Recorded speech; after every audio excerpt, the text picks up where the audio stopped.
നമസ്കാരം. എല്ലാ പ്രിയപ്പെട്ട പ്രേക്ഷകർക്കും കേരളത്തിലെ ഏറ്റവും വലിയ ജനകീയ വാർത്താ മണിക്കൂറിലേക്ക് സ്വാഗതം. ഇനിയുള്ള ഒരു മണിക്കൂർ നമ്മൾ ജനകീയ വിഷയങ്ങൾ നേരിട്ട് ഇടപെടും. ജനങ്ങളുടെ ആശങ്കകൾ, ജനകീയ വിഷയങ്ങളിൽ അവർക്ക് പറയാനുള്ളതൊക്കെ നമ്മൾ കേൾക്കും.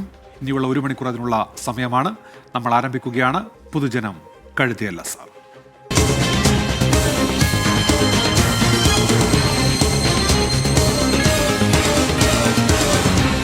പൊതുജനം കഴുതയല്ല സാർ. പ്രേക്ഷകർക്ക് അറിയാവുന്ന പോലെ തന്നെ നേരിട്ട് ഈ പരിപാടിയിലേക്ക് വിളിക്കാം. നാട്ടിലെ ഏതെങ്കിലും ജനകീയ വിഷയങ്ങൾ ഞങ്ങളുടെ ശ്രദ്ധയിൽ കൊണ്ടുവരേണ്ടതുണ്ടെങ്കിൽ അതിന് അവസരമുണ്ട്. അതിന് ഇനി പറയുന്ന നമ്പറിൽ നേരിട്ട് വിളിച്ച് ആശങ്കകൾ അറിയിക്കാം. 0484283050 ഈ നമ്പറിൽ വിളിക്കാം. ഒപ്പം ഏതെങ്കിലും ദൃശ്യങ്ങൾ, വാർത്തകളൊക്കെ ഞങ്ങളിലേക്ക് എത്തിക്കേണ്ടതുണ്ടെങ്കിൽ വാട്സാപ്പ് വഴി അത് എത്തിക്കാം. 6235968937 ഈ നമ്പർ വഴി വാട്സാപ്പിൽ ദൃശ്യങ്ങൾ അയച്ചു നൽകാം.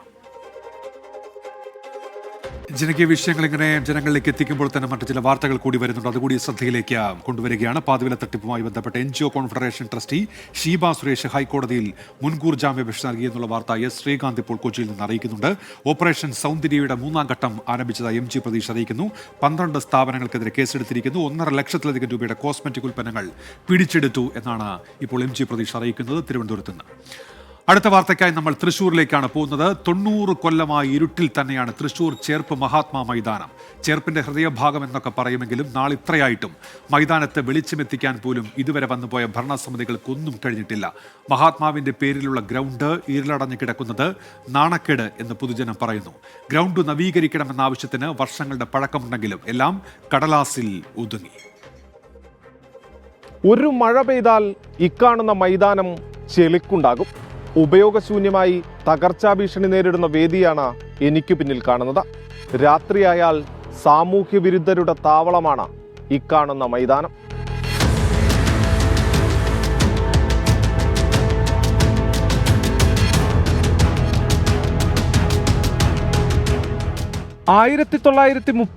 ജനുവരി 17 മഹാത്മാഗാന്ധി ഇവിടം സന്ദർശിച്ചത്. 1948 ഗാന്ധിജിയുടെ മരണശേഷമാണ് മൈതാനത്തിന് മഹാത്മാ എന്ന പേരിട്ടതും ഗാന്ധിജി പ്രസംഗിച്ച സ്ഥലത്ത് സ്തൂപം പണിതതും. വർഷങ്ങൾക്ക് മുമ്പ് മൈതാനം പഞ്ചായത്ത് ഏറ്റെടുത്തെങ്കിലും ഗാന്ധി സ്തൂപത്തോടും മൈതാനത്തോടുമുള്ള അവഗണന ഇന്നും തുടരുകയാണ്. മൈതാനത്ത് പരിപാടികൾ നടത്തുന്നവർ താൽക്കാലിക വേദി ഉണ്ടാക്കാറാണ് പതിവ്. മൈതാനത്ത് നിന്ന് വെള്ളമൊഴുകിപ്പോകുന്നതിന് തടസ്സമായി ടൈൽസ് പാകിയതോടെ മഴക്കാലത്ത് മൈതാനത്ത് ചെളി നിറയും. 2022 ഗാന്ധി സ്മാരക മ്യൂസിയം പണിയുമെന്ന് അന്നത്തെ MP TN പ്രതാപൻ പ്രഖ്യാപിച്ചെങ്കിലും ഒന്നും നടന്നില്ല. ഈ പറമ്പ് ശരിക്ക് നമ്മളൊരു 30-35 കൊല്ലം മുമ്പ് വരെ ചിറ്റൂരുമണിക്കാരുടെ ആയിരുന്നു. ചിറ്റൂരുമന ആണ് ഈ പറമ്പ്. പിന്നീട് ഇതിങ്ങനെ സംരക്ഷിക്കാൻ വേണ്ടിയിട്ടാണ് പഞ്ചായത്ത് ഏറ്റെടുക്കുന്നത്. പഞ്ചായത്ത് ഏറ്റെടുത്തതിന് ശേഷമാണ് ഈ പറമ്പ് മഹാത്മാ മൈതാനം എന്ന് അറിയപ്പെടുന്നത്. അതിക്ക് മുമ്പ് ചിറ്റൂരുമണിക്കാരുടെ റോഡ് പൂരപ്പറമ്പ് എന്ന് അറിയപ്പെട്ടുള്ളൂ. ഒരു 30 കൊല്ലമായിട്ടുള്ളൂ അതിൻ്റെ സംവിധാനം വെച്ച്. അന്ന് ഇത് ഇങ്ങനെയല്ലായിരുന്നു, ആ റോഡിൻ്റെ ലെവലിലായിരുന്നു. മണ്ണിട്ട് നനച്ച് ഇങ്ങനെ ആക്കിയതാണ്. അതിനുശേഷം KK കൊച്ചുമതി പഞ്ചായത്ത് പ്രസിഡൻ്റായിരിക്കുന്ന സമയത്താണ് സ്റ്റേജും ഇങ്ങനെ സംവിധാനങ്ങൾ ഉണ്ടാക്കി. ചേർപ്പിന്റെ ചരിത്രവും പഴയകാല ചിത്രങ്ങളും ഉൾപ്പെടുത്തി മ്യൂസിയം പണിയാൻ നാട്ടുകാർ രംഗത്ത് വന്നെങ്കിലും പഞ്ചായത്ത് അനുമതി നൽകിയില്ല.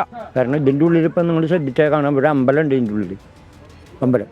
അപ്പോൾ പഞ്ചായത്ത് സ്ഥലത്തിൻ്റെ ഉള്ളിൽ അമ്പലം പറ്റുമോ? അപ്പോൾ അതിൻ്റെയൊക്കെ ആധാരത്തിൻ്റെ ഉള്ളിൽ തപ്പിയ കുറേ കാര്യങ്ങൾ, അതായത് ഈ പറമ്പ് പൂയത്തിന്, പെരുവനം പൂയത്തിന്, പെരുവനം ശിവരാത്രിക്ക്, മറ്റേ പെരുവനം താഴ്വര പൂയത്തിന് ഇത് വിട്ടുകൊടുത്തോളം എന്നൊക്കെ രേഖയിലുണ്ട്.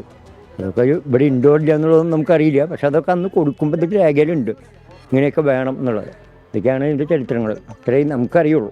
ഒരു വശം ചെരിഞ്ഞ ഗാന്ധി സ്തൂപത്തിന് സമീപം മാലിന്യമെറിയുന്നവരും മലമൂത്ര വിസർജനം പോലും നടത്തുന്നവരുമുണ്ട്.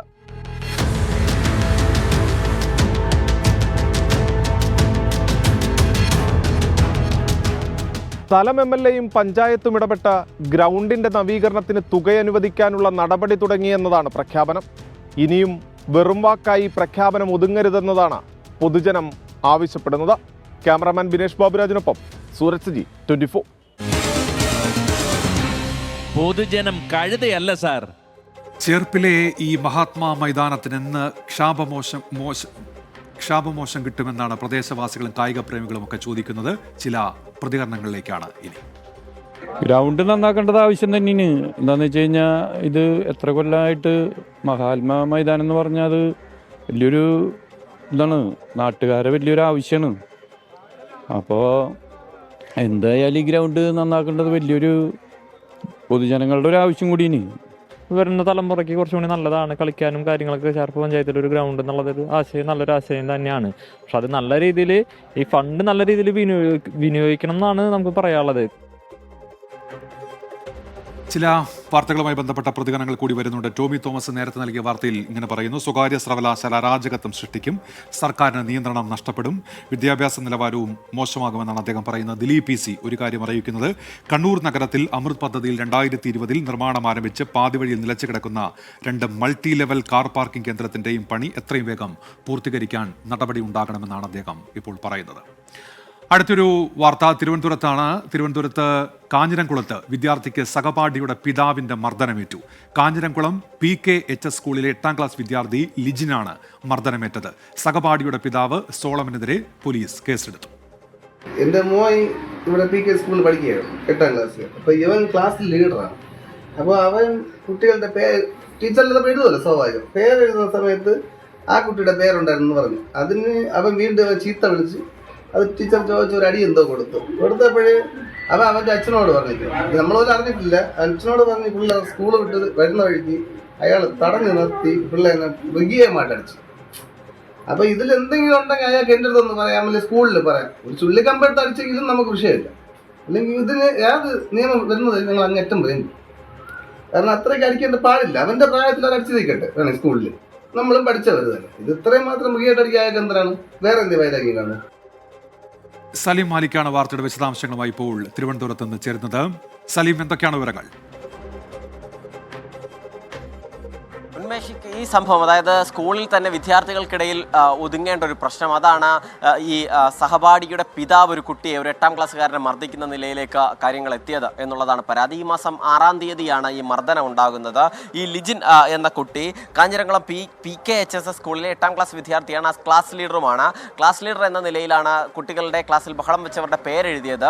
ബഹളം വെച്ചവരുടെ പേര് ബോർഡിൽ എഴുതിയതുമായി ബന്ധപ്പെട്ട ക്ലാസ്സിൽ തർക്കങ്ങളുണ്ടായി. സ്വാഭാവികമായുള്ള തർക്കമാണ്. ആ ക്ലാസ്സിൽ തന്നെ, ക്ലാസ് മുറിയിൽ തന്നെ അവസാനിക്കേണ്ട പ്രശ്നമാണ്. അതിനുശേഷമാണ് ആ പേരെഴുതിയ സംഭവത്തിന് ശേഷം പിന്നെ തൊട്ട് പിറകെ പിതാവ് ലിജിൻ പോകുന്ന വഴിയിൽ കാത്തുനിന്ന ശേഷം ലിജിനെ മർദ്ദിച്ചു, ക്രൂരമായി മർദ്ദിച്ചു എന്നാണ് പറയുന്നത്. ഈ ആശുപത്രി രേഖകൾ പ്രകാരവും മർദ്ദനം ക്രൂരമായിരുന്നു എന്ന് തന്നെ വേണം നമ്മൾ മനസ്സിലാക്കാൻ. നെയ്യാറ്റിൻകര ജനറൽ ആശുപത്രിയിലാണ് ലിജിനെ ആദ്യം പ്രവേശിപ്പിച്ചത്. അതിന് പിന്നാലെ പിന്നീട് കാരക്കോണം മെഡിക്കൽ കോളേജ് ആശുപത്രിയിലേക്ക് ലിജിനെ പ്രവേശിപ്പിക്കപ്പെടുന്ന ഒരു സാഹചര്യമുണ്ടായി. ഇതിന്റെ പശ്ചാത്തലത്തിൽ സഹപാഠിയുടെ പിതാവ് സോളമന്റെ പേരിൽ കാഞ്ഞിരംകുളം പോലീസ് കേസെടുത്തിട്ടുണ്ട്.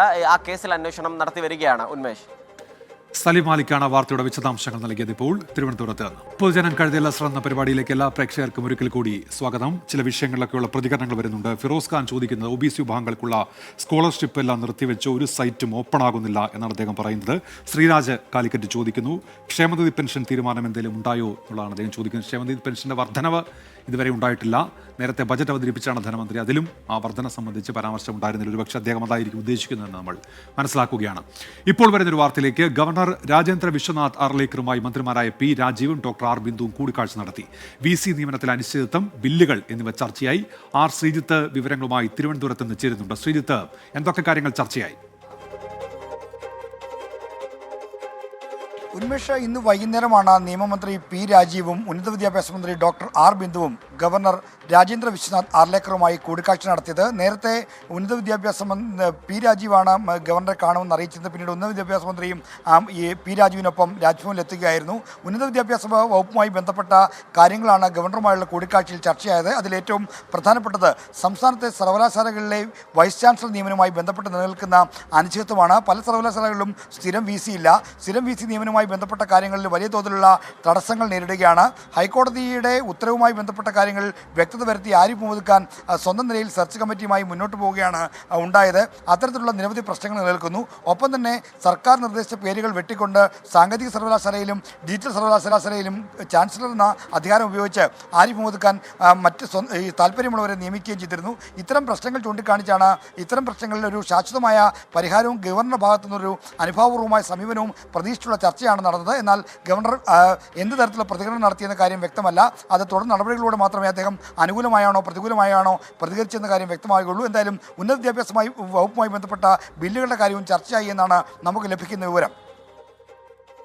ആർ ശ്രീജിത്താണ് വിവരങ്ങൾ നൽകിയത്. ഇക്കാര്യങ്ങളിലൊക്കെ ഒരു തീരുമാനമുണ്ടാകുമോ എന്നുള്ളത് ഇനി വരും ദിവസങ്ങളിൽ വ്യക്തമാകുകയും ചെയ്യും. ഇപ്പോൾ ചില വാർത്തകൾ കൂടി വരുന്നുണ്ട്. ഈ പാതിവില തട്ടിപ്പുമായി ബന്ധപ്പെട്ട് പെരിന്തൽമണ്ണ MLA നജീബ് കാന്തപുരത്തിനെതിരായ പരാതി പിൻവലിച്ചു എന്നുള്ള വാർത്ത ഇപ്പോൾ സമീർ ബിൻ കരീം അറിയിക്കുന്നുണ്ട്. ലാപ്ടോപ്പിന്റെ വിലയായി അടച്ച 21,000 രൂപ തിരിച്ചു നൽകിയ സാഹചര്യത്തിൽ പുലാമന്തോൾ സ്വദേശിനി പരാതി പിൻവലിച്ചുവെന്നാണ് സമീർ ഇപ്പോൾ അറിയിക്കുന്നത്. നമ്മൾ ഇടവേളയ്ക്ക് മുൻപ് സൂചിപ്പിച്ച വാർത്തയുടെ വിശദാംശങ്ങളിലേക്കാണ് ഇനി പോകുന്നത്. എറണാകുളം പോണേക്കരയിൽ കുടിവെള്ളക്ഷാമത്തിൽ പ്രതിഷേധവുമായി സ്ത്രീകൾ രംഗത്ത്. കൊച്ചി കോർപ്പറേഷൻ ഇടപ്പള്ളി ഡിവിഷനിലെ മഞ്ചേരി റോഡിലെ സ്ത്രീകളാണ് പ്രതിഷേധവുമായി എത്തിയത്. കുടിവെള്ള കണക്ഷൻ നവീകരിക്കാൻ അടിയന്തര നടപടി സ്വീകരിക്കുമെന്ന് കൗൺസിലർ ദീപ വർമ്മ വ്യക്തമാക്കി.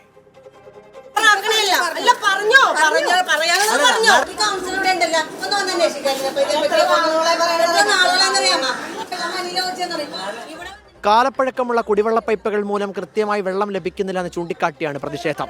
പ്രാഥമിക ആവശ്യങ്ങൾ പോലും നിറവേറ്റാൻ ആവശ്യമായ ജലമില്ല എന്ന് കാണിച്ച് പലതവണ കോർപ്പറേഷന് പരാതി നൽകി. നടപടിയില്ല. ആവശ്യങ്ങൾ പരിഗണിക്കാതെ വന്നപ്പോഴാണ് സ്ത്രീകളുടെ പ്രതിഷേധം. നമുക്ക് റെസ്റ്റ് ഇല്ല. മൂലം പണിയെല്ലാം കഴിഞ്ഞ് നമ്മൾ രാത്രി ഒന്ന് കിടക്കാൻ 2 മണിക്ക് 3 മണിക്കൊക്കെ എണീറ്റും നമ്മൾ അപ്പുറത്തെ വഴിയിൽ മണിമല റോഡിൽ പോയാൽ വെള്ളം എടുക്കണം. നമ്മുടെ ആണുങ്ങളൊക്കെ ജോലിയും കഴിഞ്ഞിട്ട് വന്ന് ഒത്തിരി വിഷമിക്കണം. നല്ല വെള്ളത്തിൽ നമുക്ക് നല്ല വെള്ളം തന്നെ വേണം. പിന്നെ ഒട്ടുമില്ല വെള്ളം. ഞങ്ങൾക്ക് ഒരു കാരണവശാലും വെള്ളമല്ല. ഞങ്ങൾ അവിടെ പോയി എടുക്കണം. 2 കുപ്പിന്ന് 3 കുപ്പി നിറച്ചിട്ടാണ് ഞങ്ങൾ കൊണ്ടുവന്നത്. കുറേ ദൂരെ പോയിട്ടാണ് വന്നത്. 42 വർഷമായുള്ള GA പൈപ്പുകളിൽ നിന്നാണ് കുടിവെള്ള കണക്ഷൻ ഓരോ വീടുകളിലും എത്തുന്നത്. PVC പൈപ്പുകൾ മാറ്റി സ്ഥാപിക്കണമെന്നാവശ്യപ്പെട്ട പല കുറി നിവേദനങ്ങൾ ദീപാ വർമ്മ എന്ന കൗൺസിലറിന് സമർപ്പിച്ചിട്ടും ഒരു തരത്തിലുള്ള ഇടപെടലും ഉണ്ടാകുന്നില്ല എന്ന ആക്ഷേപമാണ് ഉയർത്തുന്നത്. എത്രയും വേഗം നടപടിയില്ലെങ്കിൽ ഈ പ്രതിഷേധം അങ്ങനെ തന്നെ തുടരാനാണ് സ്ത്രീകളുടെ തീരുമാനം. പ്രതിഷേധത്തിന് പിന്നാലെ കൗൺസിലർ സ്ഥലത്ത്. കൗൺസിലറും നാട്ടുകാരും തമ്മിൽ വാക്കുതർക്കം.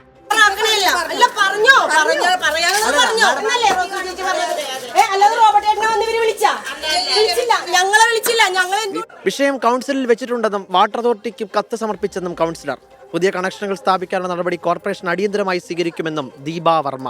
ഇവരുടെ മാനജാത്ത് ലൈനിലേക്ക് ആദ്യത്തെ ഒരു 20 മീറ്റർ GI പൈപ്പാണ് കിടക്കുന്നത്. അത് കഴിഞ്ഞാണ് PVC പോയിരിക്കുന്നത്. ആ GI പൈപ്പ് മാറ്റാനുള്ള ലെറ്റർ ഞാൻ കോർപ്പറേഷനിൽ കൊടുത്ത ലെറ്ററാണ് ഇത്. പലതവണ വാട്ടർ അതോറിറ്റി അറിയിച്ചു. AEയും ഓവർസിയറും എല്ലാവരും നിരന്തരം ഇവിടെ വന്ന് എല്ലാ വീടുകളും ചെക്ക് ചെയ്തതാണ്. കൊച്ചിയുടെ പല ഭാഗങ്ങളിൽ നേരിടുന്ന പ്രശ്നത്തിൽ ഇടപെടൽ ഉണ്ടാകുന്നതുവരെ പ്രതിഷേധിക്കാനാണ് നാട്ടുകാരുടെ തീരുമാനം. പ്രതിഷേധങ്ങൾക്ക് പിന്നാലെ വാട്ടർ അതോറിറ്റിയുടെ നേതൃത്വത്തിലുള്ള അറ്റകുറ്റപ്പണികൾ ആരംഭിച്ചു. വീടുകളിൽ വെള്ളം എത്തുന്നതുവരെ പ്രതിഷേധം തുടരുമെന്നും സ്ത്രീകൾ വ്യക്തമാക്കി. ക്യാമറാമാൻ അനൂപ് നായർക്കൊപ്പം YS അഭിനന്ദ്, 24 കൊച്ചി. പൊതുജനം കഴുതയല്ല സാർ. ഒരുപാട് കാലമായി അവർ ഈ വിഷയം ഉന്നയിക്കുന്നുണ്ട്. പക്ഷേ പരിഹാരമില്ല എന്നാണ് പറയുന്നത് പ്രതികരണങ്ങൾ. കൗൺസിലർ ദീപാ വർമ്മയുമായിട്ട് സംസാരിച്ചു.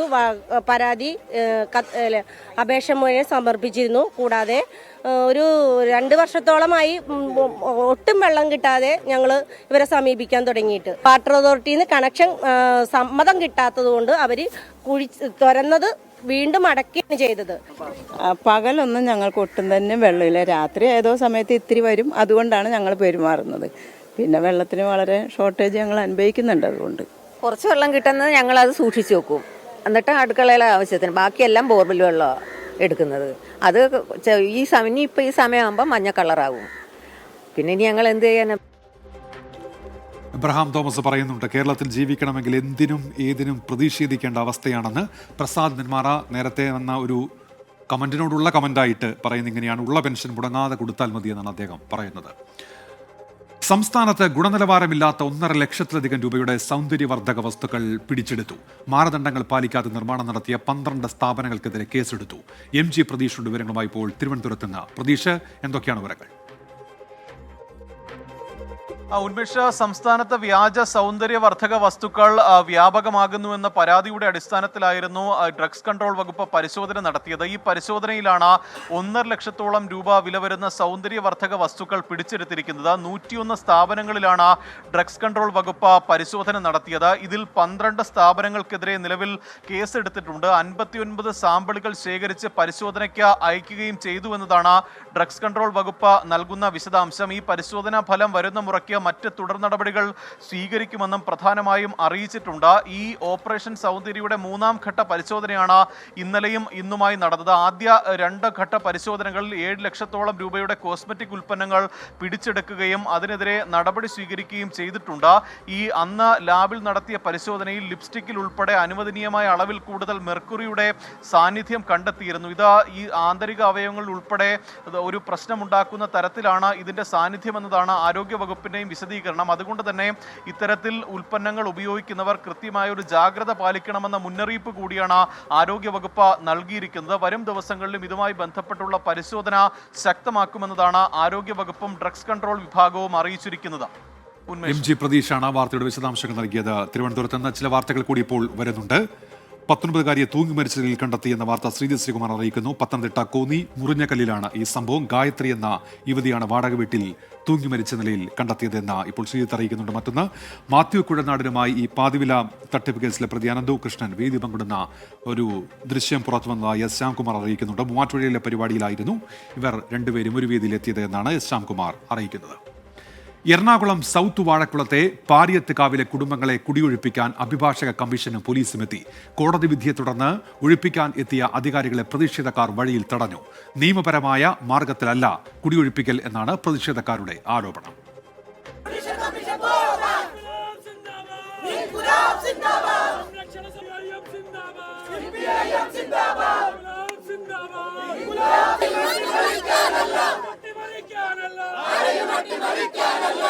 പാരിയാത്തുകാവിലെ 8 കുടുംബങ്ങളുടെ ജീവിത പ്രശ്നമാണ് വർഷങ്ങളായി തുടരുന്ന ഇവിടുത്തെ ഭൂമി തർക്കം. ഇതിൽ കോടതി പ്രതികൂലമായ വിധി പുറപ്പെടുവിച്ചതിനെ തുടർന്ന് അങ്ങേയറ്റം തീവ്രമായ ഒരു ക്രമസമാധാന പ്രശ്നമായി ഈ ഭൂമി തർക്കം മാറുകയാണ്. എറണാകുളം പാരിയാത്തുകാവിൽ അഭിഭാഷക കമ്മീഷൻ എത്തുന്നത് 7ാം തവണയാണ്. സുപ്രീം കോടതി വരെ കയറിയ ഭൂമി തർക്കമാണ് ഇവിടുത്തേത്. ഇതുവരെയും പരിഹാരമായിട്ടില്ല. ഞാൻ ഇവിടുന്ന് ഇറങ്ങൂല, എന്ത് തരാന്ന് പറഞ്ഞാലും ഇറങ്ങൂല. 75 തൊടിയുള്ള കേസാണ്. എത്ര വർഷമായി? 50 വർഷം കഴിഞ്ഞില്ല. ഇപ്പോഴല്ലേ അവർ സ്ഥലമന്വേഷിച്ചു വേണ്ട. നേരത്തെ അവരെ അന്വേഷിക്കാതെ ഞങ്ങൾ പുറമ്പോക്ക് ആൾക്കാർ പിടിക്കൂല. പിന്നെ അവരുടെ കയ്യിൽ രേഖ ഒന്നുമില്ല, ആധാരമില്ല. അവർ കള്ളാധാരം ഉണ്ടാക്കിയത് 50-ൽ. ആധാരമില്ല, കരം തീർത്ത രസീതില്ല, ഒരു തെളിവ് അവരുടെ കയ്യിലില്ല. അപ്പോൾ അവർ ഞങ്ങൾ ഇറക്കാനായിട്ടാണ് അവർ തന്നെ. ഞങ്ങളെങ്ങനെ എസ് സിക്കാർക്ക് ഒരു മുൻഗണന ഉണ്ട്. എവിടെയും മുൻഗണന ഉണ്ട്. ഇത് ഒന്നുമില്ല. അവർ വരാ വീട് പൊളിക്കും തരാം. ഈ വീടൊക്കെ നോക്കി ഈ വീടൊക്കെ പൊളിക്കാന്ന് പറഞ്ഞാൽ എന്താ സ്ഥിതി? അവർ എന്തെങ്കിലും ഒന്ന് ഞങ്ങൾക്ക് തരാം. അത് ഈ ഭാഗം തരാം, ആ ഭാഗം തരാം, എത്ര പൈസ തരാം, വീട് വെച്ച് തരാം.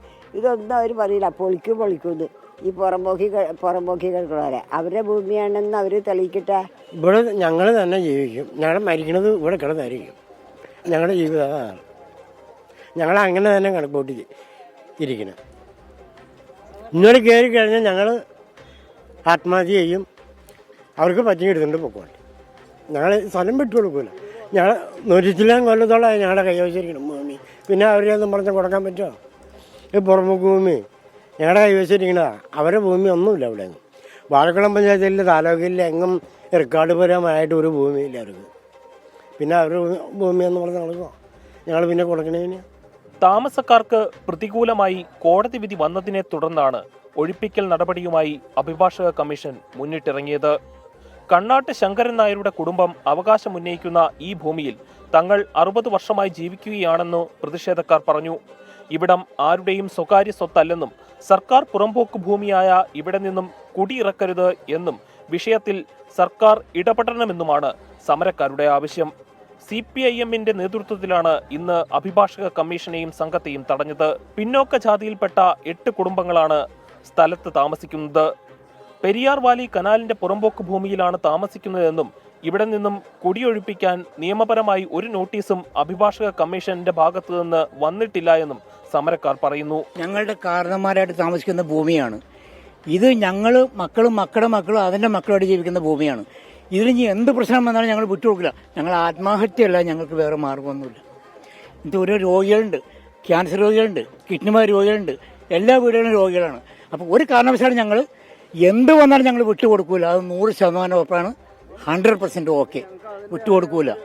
എന്നാൽ സർവേ നടപടികളും അളന്ന് ഭൂമി തിട്ടപ്പെടുത്തുന്നതുമടക്കം നടപടിക്രമങ്ങൾ മുൻപ് പൂർത്തീകരിച്ചതാണെന്നും ഭൂമി ഒഴിയാൻ പല തവണ നോട്ടീസ് നൽകിയതാണെന്നും അഭിഭാഷക കമ്മീഷൻ പറഞ്ഞു. കോടതി വിധി നടപ്പാക്കും. നടത്തി സർവേ നടത്തി എല്ലാം കഴിഞ്ഞു. ഇനി അവരെ അവിടുന്ന് ഒഴിപ്പിക്കാനും സാധനങ്ങൾ മാറ്റാനുള്ള ജോലിയുള്ളൂ. മിക്കവാറും ആ വർക്കുകളെല്ലാം തീർന്നതാണ്. ആർക്കും നോട്ടീസിന്റെ ആവശ്യമില്ല. എല്ലാം നടപടി കഴിഞ്ഞു. ഇവിടുത്തെ ഭൂമി അളന്നു തിട്ടപ്പെടുത്തുവാൻ മുൻപ് അഭിഭാഷക കമ്മീഷൻ വന്നപ്പോൾ കമ്മീഷന് നേർക്ക് കയ്യേറ്റ ശ്രമം ഉണ്ടായിരുന്നു. ഏറെ നേരം സ്ഥലത്ത് തുടർന്നെങ്കിലും ഒഴിപ്പിക്കൽ നടപടികളുമായി മുന്നോട്ടു പോകുവാൻ അഭിഭാഷക കമ്മീഷനെ പ്രതിഷേധക്കാർ അനുവദിച്ചില്ല. CIക്ക് ദേഹാസ്വാസ്ഥ്യം ഉണ്ടായതിനെ തുടർന്ന് ഒഴിപ്പിക്കൽ നടപടികൾ തുടങ്ങാനാവാതെ അഭിഭാഷക കമ്മീഷൻ ഇന്നും പിരിഞ്ഞു. വാദിഭാഗത്തിനും പ്രതിഭാഗത്തിനും തങ്ങളുടേതായിട്ടുള്ള നിരവധിയായ അവകാശവാദങ്ങളുണ്ട്. ഈ വിഷയത്തിൽ ഒരു തർക്ക പരിഹാരത്തിന് മധ്യസ്ഥ ശ്രമത്തിന് കോടതി തന്നെ മുൻകൈ എടുത്തിട്ടുള്ളതാണ്. പല കാരണങ്ങൾ കൊണ്ട് അത് നീണ്ടുപോയി. ഇനിയെങ്കിലും ഇതൊരു ക്രമസമാധാന പ്രശ്നമാകാതിരിക്കുവാൻ ഒരു മധ്യസ്ഥത അത്യന്താപേക്ഷിതമാണ്. മാഹിൻ ജാഫറിനൊപ്പം അമൽ സുരേന്ദ്രൻ, 24 കൊച്ചി.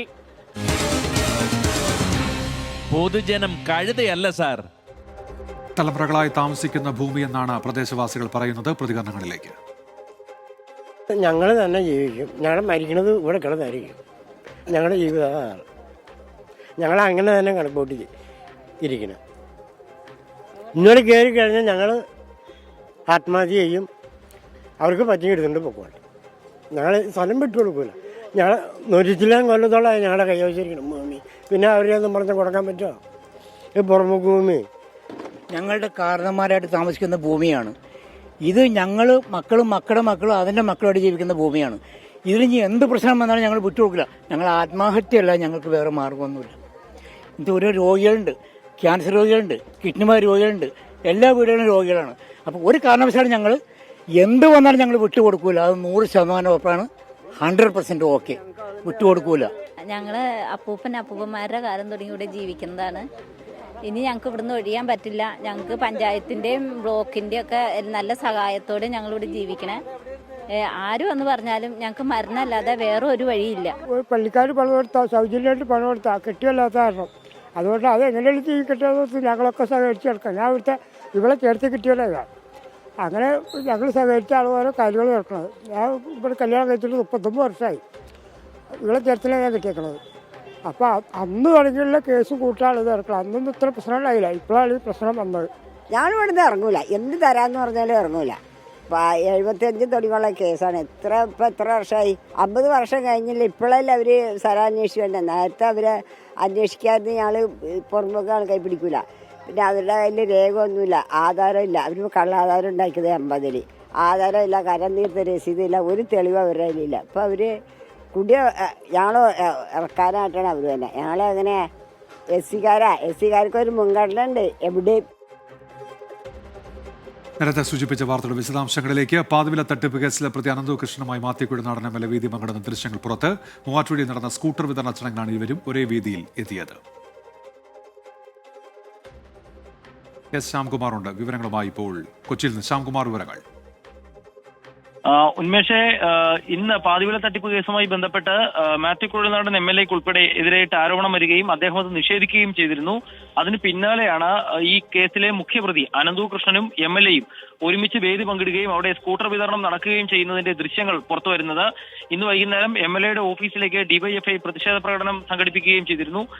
ഇതിന് പിന്നാലെയാണ് ഈ കേസുമായി ബന്ധപ്പെട്ടുള്ള കൂടുതൽ തെളിവുകൾ പുറത്തു വരുന്നത്. ആ തട്ടിപ്പ് കേസിലെ ആരോപണ വിധേയരായ ഡയറക്ടർ ബോർഡ് അംഗങ്ങളിൽ പലരും അതേ വേദിയിൽ പങ്കെടുക്കുകയും ചെയ്യുന്നുണ്ട്. ഈ പ്രതിയുമായി വളരെ അടുത്തിടപഴകുന്ന രീതിയിലാണ് അവിടെ ആ പരിപാടി നടക്കുന്നത്. അതിന്റെ ദൃശ്യങ്ങളാണ് ഇപ്പോൾ പുറത്തു വന്നിരിക്കുന്നത്. മാത്യു കുഴൽനാടന് അനന്തകൃഷ്ണനുമായി ബന്ധം ഉണ്ട് എന്ന് തെളിയിക്കുന്ന രീതിയിലാണ് DYFI ഉൾപ്പെടെ ഇന്ന് ഈ ദൃശ്യങ്ങൾ പുറത്തുവിട്ടിരിക്കുന്നത്. ശ്യാംകുമാറാണ് കൊച്ചിയിൽ നിന്ന് വാർത്തയുടെ വിശദാംശങ്ങൾ നൽകിയത്. സംസ്ഥാനത്ത് സ്വകാര്യ സർവകലാശാലകൾക്ക് അനുമതി നൽകിയിട്ടുണ്ട്. ഇതുമായി ബന്ധപ്പെട്ട പ്രതികരണങ്ങൾ കൂടി ഇപ്പോൾ വരുന്നുണ്ട്. KSU പറയുന്നു TP ശ്രീനിവാസന്റെ കർണത്തടിച്ച് SFIയെ കൊണ്ട് മാപ്പ് പറയിപ്പിക്കണമെന്ന് പറയുന്നുണ്ട്. വിദ്യാഭ്യാസ മേഖലയിലെ കാലോചിതമായ മാറ്റത്തെ KSU ഒരു കാലത്തും എതിർത്തിട്ടില്ല എന്ന തരത്തിലാണ് അവരുടെ പ്രതികരണം ഇപ്പോൾ വരുന്നത്. സംസ്ഥാനത്ത് സ്വകാര്യ സർവകലാശാലകൾക്ക് അനുമതി നൽകിയിരിക്കുന്നു. കരട് ബില്ലിനാണ് മന്ത്രിസഭ അംഗീകാരം നൽകിയത്. മന്ത്രിസഭാ യോഗത്തിൽ CPI മന്ത്രിമാർ എതിർപ്പുന്നയിച്ചു. R ശ്രീജിത്താണ് തിരുവനന്തപുരത്ത് നിന്ന് വിശദാംശങ്ങളുമായി ചേരുന്നത്. ശ്രീജിത്ത്, എന്തൊക്കെയാണ് വിവരങ്ങൾ? ഉന്മേഷ്, സംസ്ഥാനത്ത് സ്വകാര്യ സർവകലാശാലകൾക്ക് അനുമതി നൽകുന്നതുമായി ബന്ധപ്പെട്ട കരട് ബില്ലാണ് മന്ത്രിസഭ അംഗീകരിച്ചത്. ഈ കരട് ബില്ലിൽ നേരത്തെ തന്നെ CPI മന്ത്രിമാർ എതിർപ്പ് ഉന്നയിച്ചിരുന്നു. സംവരണ മാനദണ്ഡം അതോടൊപ്പം തന്നെ കരട് ബില്ലിലെ ചില വ്യവസ്ഥകൾ എന്നിവയുടെ കാര്യത്തിലാണ് CPI പ്രധാനമായും ഈ എതിർപ്പ് ഉന്നയിച്ചത്. ആ കാര്യങ്ങളിൽ അനുകൂലമായ തീരുമാനം ഉണ്ടായിരിക്കുന്നു. സംവരണ മാനദണ്ഡങ്ങൾ നിലവിൽ സംസ്ഥാനത്തെ സർക്കാർ മേഖലയിൽ പ്രവർത്തിക്കുന്ന സർവകലാശാലകളിൽ എങ്ങനെയാണോ അതുപോലെ തന്നെ തുടരാനാണ് ധാരണ. ഇതോടൊപ്പം തന്നെ കേരളത്തിൽ നിന്നുള്ള വിദ്യാർത്ഥികൾക്ക് ഈ സർവകലാശാലകളിൽ 40% ഒരു സംവരണം നൽകാനുള്ള ഒരു വ്യവസ്ഥയും ഈ കരട് ബില്ലിലുണ്ടാകും. ഇതോടൊപ്പം തന്നെ ഈ സ്വകാര്യ സർവകലാശാലകളിൽ ഉന്നത വിദ്യാഭ്യാസ മന്ത്രി വിസിറ്റർ ആയിരിക്കുമെന്നൊരു ക്ലോസ് കൂടി, ഒരു വ്യവസ്ഥ കൂടി ഈ കരട് ബില്ലിലുണ്ടായിരുന്നു. അതിലും മാറ്റമുണ്ട്. അതും CPIയുടെ എതിർപ്പിനെ തുടർന്ന് വന്ന മാറ്റമാണ്. ഏത് വകുപ്പിന് കീഴിലാണ് സർവകലാശാല, അതുമായി ബന്ധപ്പെട്ട മന്ത്രിയായിരിക്കും വിസിറ്ററായി ഉണ്ടാവുക. അങ്ങനെയാണ് നേരത്തെ എല്ലാ സർവകലാശാലകളിലെയും എല്ലാ മേഖലയിലുള്ള സർവകലാശാലകളിലെയും വിസിറ്ററായി വരുന്നത് ഉന്നത വിദ്യാഭ്യാസ മന്ത്രി മാത്രമായിരുന്നു. ഇത് ഓരോ വകുപ്പുകൾക്കും വ്യത്യസ്തമായി മാറ്റിക്കൊടുത്തു എന്നാണ് പുതിയ വന്നിരിക്കുന്ന മാറ്റം. ഇതെല്ലാം കൂടി അടങ്ങുന്ന കരട് ബില്ലിനാണ് ഇന്ന് മന്ത്രിസഭ അംഗീകാരം നൽകിയിരിക്കുന്നത്. ഈ ഉന്നത വിദ്യാഭ്യാസ മേഖലയുമായി ബന്ധപ്പെട്ട ബില്ല് കൂടാതെ വയോജന കമ്മീഷൻ ബില്ലും സഭയുടെ നടപ്പ് സമ്മേളനത്തിൽ വരുന്നുണ്ട്. ബില്ലുകൾ ഏതൊക്കെ ദിവസമാണ് പരിഗണിക്കുന്നത് എന്ന കാര്യം നാളെ ചേരുന്ന നിയമസഭയുടെ കാര്യോപദേശ സമിതി യോഗത്തിൽ അന്തിമ തീരുമാനമാകും. നിലവിൽ 13-നാണ് ഈ സ്വകാര്യ സർവകലാശാല ബില്ല് പരിഗണിക്കാൻ ഉദ്ദേശിക്കുന്നത്. എന്നാൽ ആ തീയതിയിൽ ഒരുപക്ഷെ മാറ്റം വന്നേക്കും. 13-ന് വയോജന കമ്മീഷൻ ബില്ല് പരിഗണിക്കാനുള്ള സാധ്യതയാണ് ഇപ്പോൾ വരുന്നത്. ഇതാണ് വാർത്തയുടെ വിശദാംശങ്ങൾ നൽകിയത്. തിരുവനന്തപുരത്ത് സ്വകാര്യ സർവകലാശാലകളിൽ വരാൻ പോകുന്നു. അനുമതി നൽകുകയാണ് ഇപ്പോൾ സർക്കാർ. എറണാകുളം കാലടിയിൽ കാട്ടാന ആക്രമണം. കല്ലാല എസ്റ്റേറ്റ് ഡിവിഷനിലെ തൊഴിലാളി പ്രസാദിന്റെ വാരിയെല്ലിന് പരിക്കേറ്റു. പാലക്കാട് ധോണിയിലും കോഴിക്കോട് കാരശ്ശേരിയിലും പുലിയെ കണ്ടെന്ന് നാട്ടുകാർ പറഞ്ഞു. അതിരപ്പള്ളി വനമേഖലയിൽ മസ്തകത്തിൽ മുറിവേറ്റ കാട്ടാനയുടെ ആരോഗ്യനിലയിൽ പുരോഗതിയില്ല. പുതിയ ദൃശ്യങ്ങൾ 24-ന് ലഭിച്ചു. വന്യജീവികളുമായി ബന്ധപ്പെട്ട വാർത്തകളില്ലാത്ത ഒരു ദിനം അടുത്തെങ്ങും കടന്നുപോയിട്ടില്ല. കാട്ടാനയുടെ ആക്രമണത്തിൽ ഗുരുതരമായി പരിക്കേറ്റ യുവാവിന്റെ വാർത്ത ഇന്ന് എറണാകുളത്തു നിന്നും പുറത്തു വന്നു. പാലക്കാടും കോഴിക്കോടും പുലിയെ കണ്ടതായി നാട്ടുകാർ പറയുന്നു.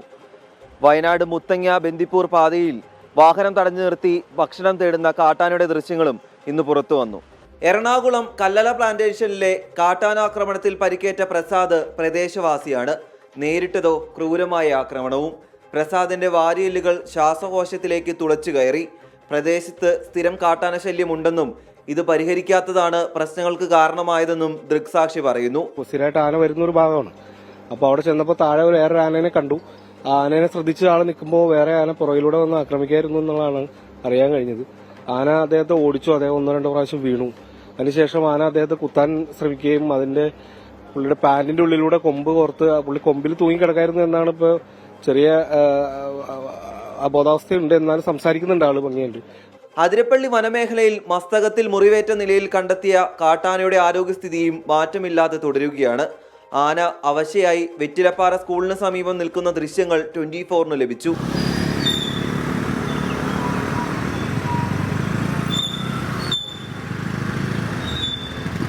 പത്തനംതിട്ട തണ്ണിത്തോട് 2 ദിവസമായി ജനവാസ മേഖലയിൽ തുടരുന്ന കാട്ടാന ഇന്ന് ചെരിഞ്ഞു. കുട്ടിയാനയ്ക്കൊപ്പം ഉണ്ടായിരുന്ന പിടിയാനയാണ് ചരിഞ്ഞത്. അതേസമയം പാലക്കാട് ധോണിയിലും കോഴിക്കോട് വല്ലത്തായ് പാറയിലും പുലിയുടെ സാന്നിധ്യമുണ്ടെന്ന് നാട്ടുകാർ പറഞ്ഞു. ധോണി മൂലമ്പാടം സ്വദേശിനി ശാരദയുടെ കോഴിക്കൂട്ടിൽ നിന്നും പുലി കോഴിയെ പിടിച്ചുവെന്നാണ് പരാതി. കോഴിക്കോട് വല്ലത്തായ് പാറയിൽ ഓട്ടോയിൽ യാത്ര ചെയ്യുന്നവർ ഇന്ന് പുലർച്ചെയാണ് പുലിയെ കണ്ടത്. സ്ഥലത്ത് വനംവകുപ്പ് ഉടൻ ക്യാമറ സ്ഥാപിക്കും.